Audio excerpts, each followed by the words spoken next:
आजको टाइममा हाम्रो चलचित्र उद्योगलाई यति सामान्य तरिकाको स्पिडमा पुर्याएर मात्रै अब काम चल्दैन।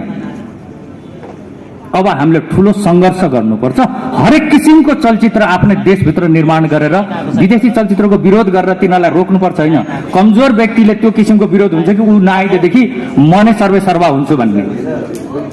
सही व्यक्ति त त्यो हो, सबै आउन् तै पनि म छु है भन्ने प्रमाणित गर्नुपर्ने छ। आउनलाई कुनै चलचित्रलाई कमी होइन र त्यसको लागि हामीले के चिजमा परिवर्तन ल्याउनु पर्ने हुन्छ, के चिज गर्नुपर्ने हुन्छ, यो सहकार्य हरेक वर्ष या कति वर्ष पछाडि यो भयो मलाई एक्ज्याक्टली थाहा छैन, माफी चाहन्छु होइन। यो यति वर्षमा मात्र भेट भएर होइन, कहिलेकाहीँ पत्रकारहरूसँग पनि इन्टरेक्सनको त्यो माहौल चाहिँ बनाइराख्नु पर्ने हुन्छ, किनभने हामीले ठुलो चुनौती लड्नु पर्ने छ। कलाकार साथीले केही टाइम अगाडि भनेको त्यो वास्तविकता हो।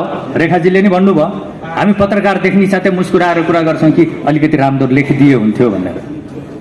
म भन्छु कलाकार साथीहरूलाई त्यति कमजोर पनि बन्न जरुरी छैन।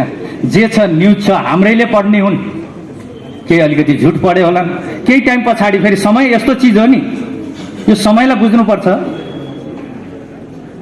रातो कपडा पनि घाममा सुकाइदिएको भरमा सेतो भइदिन्छ भने त्यो सबै चिज उडेर जान्छ। घाममा सुकाइदिए हुन्छ भने जस्तै हो। शान्तिना चिजहरूलाई घाममा सुकाइदिने आफै कलर अर्कै हुन्छ।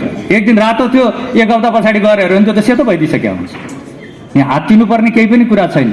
तर यति हो, एउटा इगोको भावना हामीले राख्नै पर्छ कहिलेकाहीँ इगो, किनभने परमात्माको यो दुनियाँमा खराब चिज केही पनि छैन। कहीँ न कहीँ इगोले नै बहुत गजब काम गर्छ।